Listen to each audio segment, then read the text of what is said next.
Continuando con la parte de la insuficiencia mitral, en esta clase vamos a hablar de la parte de insuficiencia mitral isquémica o funcional, que si uno se pone a analizar bien, excepto en los casos de ruptura de músculo papilar debido a un infarto, situación que no son muy frecuentes, la regurgitación de causa isquémica es de carácter funcional. En la clasificación de Carpentier está enmarcada dentro del grupo 3, que ya la vamos a repasar, pero en la evolución y el concepto general isquémico puede estar inserta en los tres tipos de clasificación de la clasificación de Carpentier. Repasando, la clasificación de Carpentier dice que el tipo 1 son aquellas válvulas que tienen una movilidad normal, que puede ser por dilatación del anillo o que la insuficiencia se deba a una ruptura o hendidura en la válvula. El tipo 2 es una insuficiencia que se produce por un movimiento excesivo durante la sístole. Esto es patrimonio de lo que ya vimos en la clase anterior.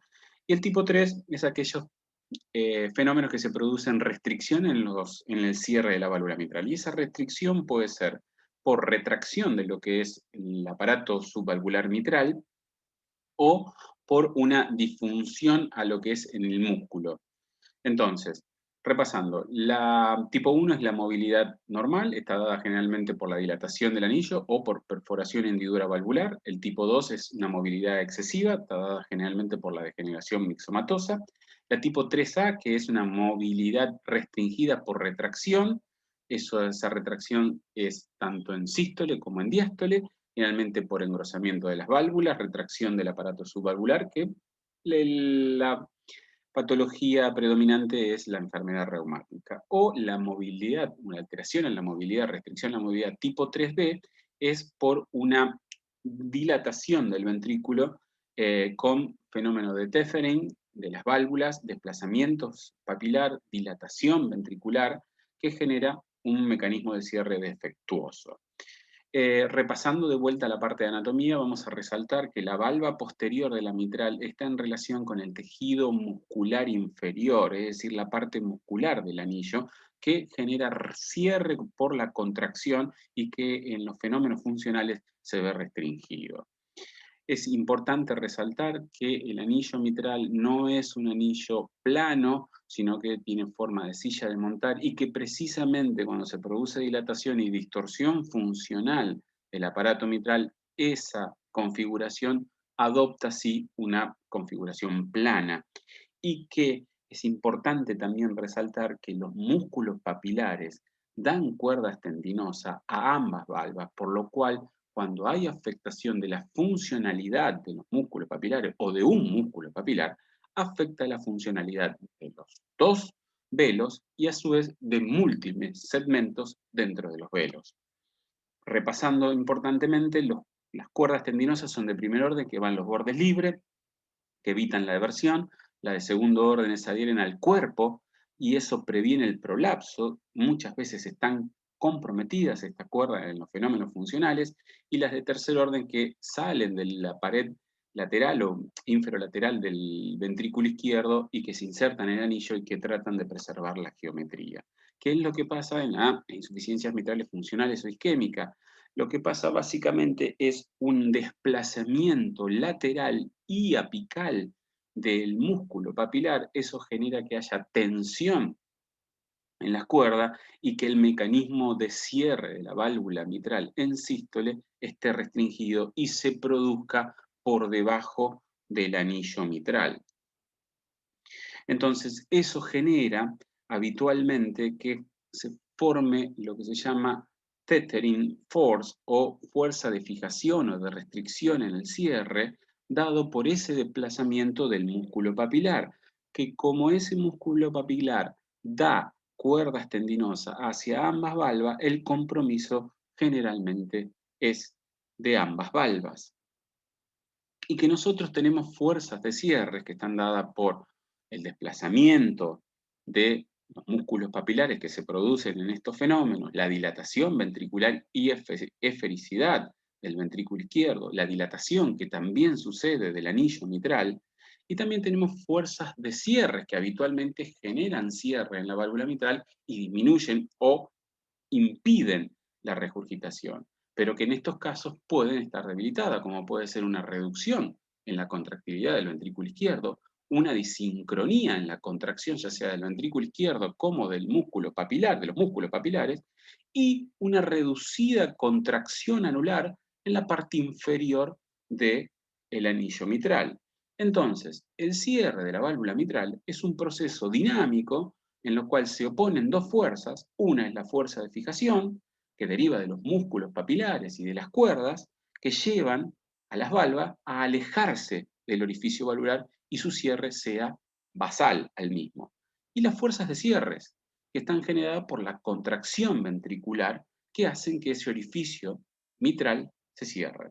Esto, hay un desbalance en estas fuerzas, generando un déficit en el cierre valvular. Y que esas fuerzas no solo es algo fijo, sino que también es algo dinámico, que dependen de la viabilidad que tenga el paciente, de la isquemia, los procesos isquémicos que puedan sufrir, el tratamiento que esté sometido y la presencia de actividad física. Esto es un claro ejemplo como la dobutamina, al aumentar la fuerza de contractilidad, es un inotrópico, disminuye el grado de regurgitación. Y hay veces en donde el ejercicio puede aumentar dicha regurgitación. Esto es en reposo, en donde tiene un área de tethering de 5,2 centímetros cuadrados con un orificio regurgitante de 0,19 centímetros cuadrados. Durante el ejercicio, esa área aumenta porque las fuerzas de cierres no se adaptan, las fuerzas de tironeamientos se exacerban y generan un orificio regurgitante efectivo de 0,41 centímetros cuadrados. Y fíjense esto, es una paciente que tiene 45% de fracción de eyección, que tiene un cierre que está por debajo del anillo mitral, generando un área de tethering, y la insuficiencia mitral que presenta esta paciente es una insuficiencia mitral moderada. A diferencia de este paciente, en donde la fracción de eyección es del 30%, marcado compromiso en la contractilidad, y la insuficiencia mitral es apenas leve, por lo cual hay múltiples factores que intervienen en el grado de insuficiencia mitral y no todo tiene que ver con el volumen del ventrículo izquierdo y con la disminución de la función sistólica. La paciente que tenía 45% de fracción de eyección tenía un área de Tentric de 3,39 centímetros cuadrados y a su vez tenía un bloqueo completo de rama izquierda, con lo cual la disincronía en las fuerzas de cierre estaba marcada y exacerbaba el grado de regurgitación mitral, a diferencia del otro paciente que tenía una fracción de eyección del 30%, un QRS angosto, y el área de tethering que se formaba era mucho menor que la otra paciente. Por lo cual también hay que saber que muchas veces las insuficiencias que son de carácter funcional pueden estar asociadas a un componente estructural primario y viceversa. Aquellos pacientes que tienen una alteración primaria en la válvula mitral pueden agregar algún componente miocárdico ventricular izquierdo que también ayude en forma funcional a determinar la regurgitación. Entonces, cuando estamos en presencia de una insuficiencia mitral isquémica funcional, es importante valorar muchas más cosas, como también lo debemos hacer en las insuficiencias valvulares primarias, pero básicamente el impacto que se produce en el ventrículo izquierdo, la función regional, la función global, las valvulopatías que pueden estar asociadas, estimar fehacientemente la severidad y ver la morfología y el comportamiento de la válvula mitral. En cuanto a la estimación de la severidad, estudios de muchos tiempos atrás, derivados del grupo de Sarano en la Clínica Mayo, determinaron que en los pacientes con insuficiencia mitral funcional, el orificio regurgitante efectivo de 0,20 centímetros cuadrados ya marcaba pronóstico en el seguimiento de los pacientes, por lo cual durante mucho tiempo el punto de corte para establecer que una insuficiencia mitral funcional sea severa era de 0,20 centímetros cuadrados. En las guías del año 2017 de los americanos, esto cambió. Los puntos de corte fueron los mismos para las insuficiencias valvulares primarias o las insuficiencias valvulares secundarias o funcionales, en donde establecieron como punto de corte de 0,4 centímetros cuadrados. Y ellos saben muy bien que hay que analizar el contexto del paciente y que puntos de cortes de 0,2 centímetros probablemente sean más sensibles, pero mucho menos específicos a la hora de tomar conductas terapéuticas. Y lo vamos a ver más adelante de acuerdo a los resultados de los estudios randomizados que evaluaron la eficacia del mitral clip. La morfología de la válvula, uno tiene que evaluar varias cosas. El grado de compromiso de las fuerzas de cierre, es decir, el área de tethering. Esa área de tethering hay que evaluarla en cuanto a su volumen, es decir, a su magnitud, pero también en cuanto a sus características, porque estas pueden ser simétricas o asimétricas, en donde el compromiso asimétrico genera que los jets sean excéntricos y el compromiso simétrico del componente de cierre de la válvula mitral generan jets que son centrales. Este caso es una paciente con una insuficiencia mitral, un ventrículo izquierdo que está levemente dilatado, con una depresión leve de la función sistólica y un compromiso a nivel de la pared inferolateral, que genera un jet de insuficiencia mitral severa, excéntrica, dirigida hacia la pared posterior de la aurícula izquierda, en donde vemos muy bien cómo este paciente en el cierre tiene un área de tethering de casi 2 centímetros cuadrados, bien excéntrico. Acá vemos el tironeamiento que se produce por las balas, por el músculo papilar y las cuerdas tendinosas, y la flecha está indicando el infarto que tiene esta paciente a nivel inferior e inferolateral.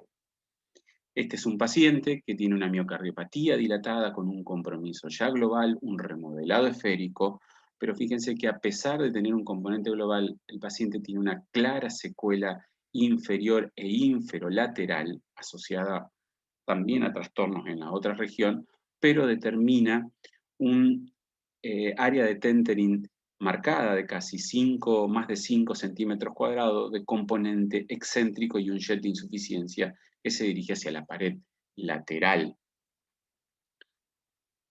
Y es importante también, como les decía en diapositivas anteriores, que estos fenómenos que determinan la insuficiencia mitral funcional son fenómenos dinámicos, y ese dinamismo o comportamiento, por ejemplo, con el ejercicio, también marca pronóstico, y esto ya lo demostró hace unos años atrás el grupo de Lancelotti, en donde vio que aquellos pacientes que tenían un orificio regurgitante más de 20 milímetros cuadrados, pero durante el ejercicio aumentaban más de 13 milímetros cuadrados en el orificio regurgitante, tenían una peor sobrevida. Entonces, ¿qué opciones terapéuticas tenemos para estos pacientes? Básicamente el tratamiento médico, aquellos tratamientos dirigidos a mejorar el remodelado y la sobrecarga del ventrículo izquierdo, o aquellos tratamientos que son dirigidos a combatir el sistema neurohormonal, o en casos más severos, los inotrópicos o la asistencia ventricular izquierda. Básicamente en esto es el tratamiento de la insuficiencia cardíaca.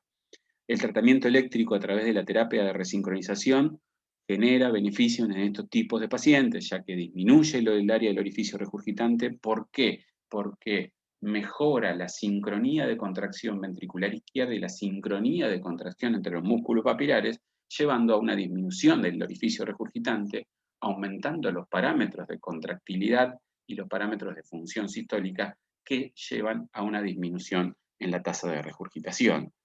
El tratamiento quirúrgico, hay que considerar que no hay estudios randomizados que comparen la cirugía versus el tratamiento médico, que hay diferentes técnicas quirúrgicas que van desde lo que es la reparación o tratar de reparar el aparato mitral o la válvula mitral, o reemplazar directamente. Y hay que considerar muchas cosas. El tratamiento que generalmente estuvo establecido durante mucho tiempo es realizar una anuloplastia, es decir, disminuir el diámetro del anillo mitral. Y eso muchas veces llevó a empeoramiento, como muestra esta diapositiva. ¿Por qué? Porque nosotros estamos tratando un fenómeno que no es el responsable de la regurgitación. En este caso, al tener una asimetría en cuanto a lo que es la restricción en el cierre asimétrico, cuando nosotros cerramos el anillo a través de la anuloplastia, podemos empeorar la coaptación de las valvas y generar mayor regurgitación. De hecho, varios estudios han mostrado que después de un año de seguimiento empieza a subir la tasa de recidiva de insuficiencia mitral en aquellos pacientes que fueron derivados a anuloplastia mitral. Y que hay varios marcadores de área de tethering, distancia de tethering, la simetría o ángulo de los tenteris que marcan que la anuloplastia no va a ser beneficiosa en estos pacientes y que el estudio clínico randomizado entre la anuloplastia o reparación de la válvula mitral versus el reemplazo por prótesis valvular no hubo diferencia significativa en cuanto a el punto final combinado y en cuanto a la muerte. Hubo una discreta menor tasa de insuficiencia mitral residual en los pacientes que fueron derivados al reemplazo valvular.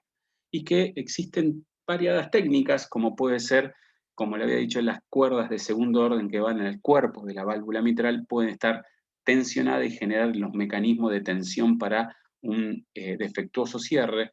Al cortar estas cuerdas también pueden generar un mejor grado de cierre. Y lo que ha venido años a esta parte es lo que es el mitral clip. El año pasado, en el año 2018, perdón, salieron dos grandes estudios muy conflictivos por los resultados antagónicos que ellos mostraron. En primer término, salió el estudio Mitral FR, que randomizó 152 pacientes a mitral clip y 152 pacientes a solamente tratamiento médico. El punto de corte que tomaron estos autores para incluir los pacientes fue un orificio regurgitante mayor de 0,20. Cuando tenían un orificio regurgitante mayor de 0,20 centímetros cuadrados o un volumen regurgitante más de 30 eran candidatos para entrar. La fracción de eyección fue entre el 15 y el 40% y eran pacientes sintomáticos. Y lo que se vio en el seguimiento un año que no hubo diferencia significativa en los diferentes puntos finales. Tiempo después salió el estudio COAPT, en donde randomizó 300 pacientes a mitral clip y 302 pacientes a mitral clip y 312 a grupo control con tratamiento médico, y ellos lo que vieron es una clara diferencia en lo que es la tasa de hospitalización por insuficiencia cardíaca en el grupo que era derivado a mitral clip y también en la tasa de muerte por cualquier causa. Estudios que fueron absolutamente antagónicos y cuál pueden llegar a ser las diferencias que se vieron o que explicar esas diferencias entre estos dos estudios. En primer término, en el estudio Mitral FR, se vieron que había pacientes que tenían insuficiencias valvulares menores, es decir, la insuficiencia más de 0,40 centímetros cuadrados en el estudio Mitral FR fue solamente en el 16%. En cambio, los pacientes en el COAP eran el 41%, tenían un orificio regurgitante más de 0,40.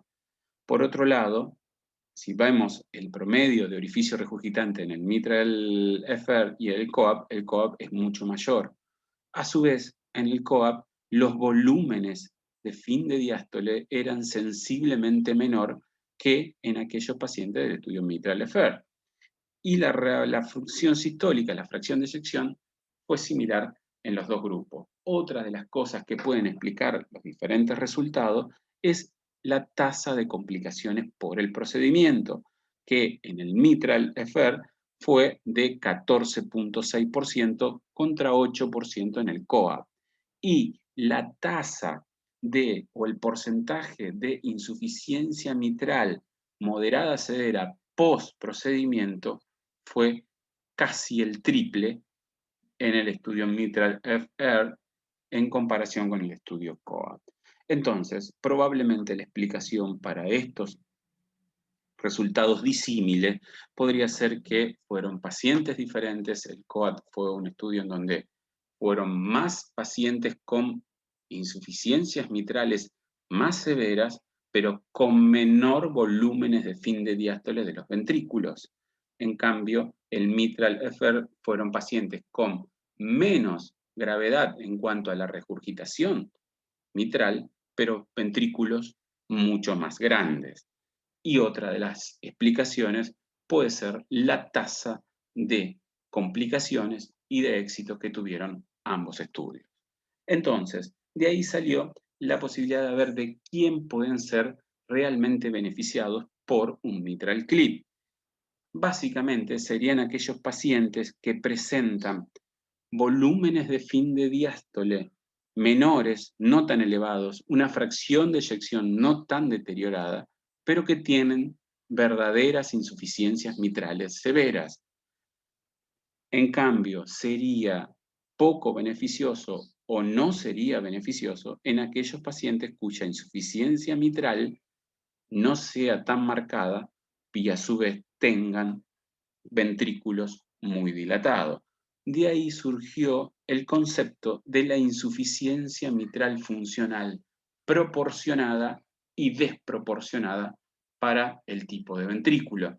Y este gráfico, que es muy clásico actualmente, ve que aquellos pacientes que tienen volúmenes de fin de diástole del ventrículo izquierdo muy alto, con orificios regurgitantes no tan severos, que fueron básicamente los que entraron en el estudio del mitral FR, son pacientes que tienen una insuficiencia mitral proporcionada y estos pacientes no se beneficiarían con el mitral clip. A diferencia de aquellos pacientes que tienen volúmenes de fin de diástole del ventrículo izquierdo no tan aumentado, pero sí tienen una insuficiencia mitral marcadamente severa. Eso vendrían a ser los pacientes que tienen una insuficiencia mitral desproporcionadamente severa y que se beneficiarían con el mitral clip. Y a su vez, para darle más complejo la situación, para dar más complejidad a la situación, hay que determinar que no se comportan igual y que hay que dividir, como dividió este grupo, en 4 grupos de insuficiencia mitral severa funcionales, aquellas debidas a hipertensión, no se comportan igual aquellas debidas a una miocardiopatía dilatada idiopática, y no se comportan igual aquellas que son isquémicas, y obviamente es completamente diferente el comportamiento y el seguimiento en aquellos pacientes que la insuficiencia mitral funcional es debida a una dilatación del anillo por una fibrilación auricular. Entonces, ¿cómo es el seguimiento en los pacientes con, o el tratamiento en los pacientes con insuficiencia mitral secundaria? En aquellos que tienen una insuficiencia moderada severa, que tienen menos de 50% de fracción de eyección, uno tiene que establecer si tienen indicación o no de revascularización. Si tienen indicación de revascularización, se hace la revascularización, y si la revascularización que se necesita es quirúrgica, se evalúa cuál es la metodología y si es necesario actuar sobre la válvula mitral. Si la revascularización tiene que hacerse por vía percutánea, se hace la revascularización a través de la angioplastia y se evalúa a través de un HART-TIN la posibilidad o la indicación de un mitral clip o tratamiento percutáneo de la válvula mitral. Si los pacientes no tienen indicación de revascularización miocárdica, el primer paso es el tratamiento médico óptimo, y que si esos pacientes, a pesar del tratamiento médico óptimo, siguen con síntomas, evaluar si pueden o no ser candidato a terapia de resincronización cardíaca. Si no son candidatos a terapia de resincronización cardíaca, evaluar la posibilidad de si son candidatos de acuerdo a los parámetros que anteriormente le comenté para el implante de un mitral clip. Muchas gracias.